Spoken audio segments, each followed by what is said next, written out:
জীবনে চলার পথে আমাদের বাস্তবতাকে মেনে নিতেই হবে। বাস্তবতাকে আগলে ধরেই বাঁচতে হবে। তবে বাস্তবতা আমাদের তো অনেকই শিক্ষা দেয়। রাতের নিস্তব্ধতা আমাকে একটাই শিক্ষা দেয়। দিন শেষে পরিবারের মানুষ ছাড়া কেউই আপন নয়। প্রত্যেকটা মানুষেরই অতীত থাকে। তবে অতীতকে ভুলে থাকার একমাত্র উপায় হচ্ছে বর্তমানকে নিয়ে সবসময় ব্যস্ত থাকা। একটা জিনিস কি জানো?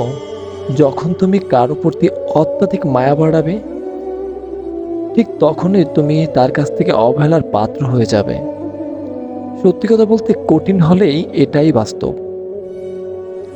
আমাদের ৩টি অমূল্য সম্পদ: সময়, বন্ধু এবং সম্পর্ক।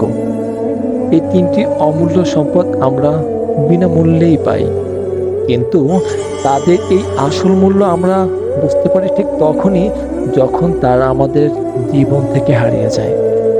তখন তাদেরকে আমরা মিস করে বেড়াই। একটা কথা কি জানো?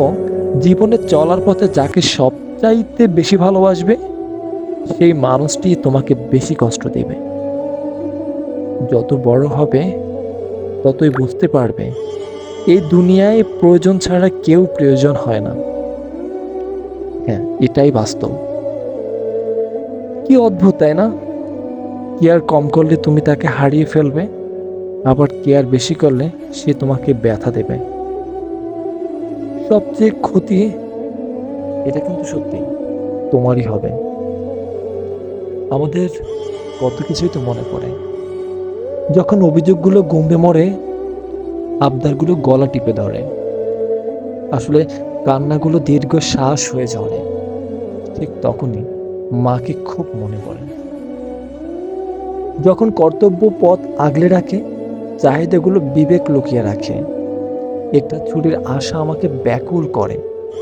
তখনই আমার ছেলেবেলাকে মনে পড়ে।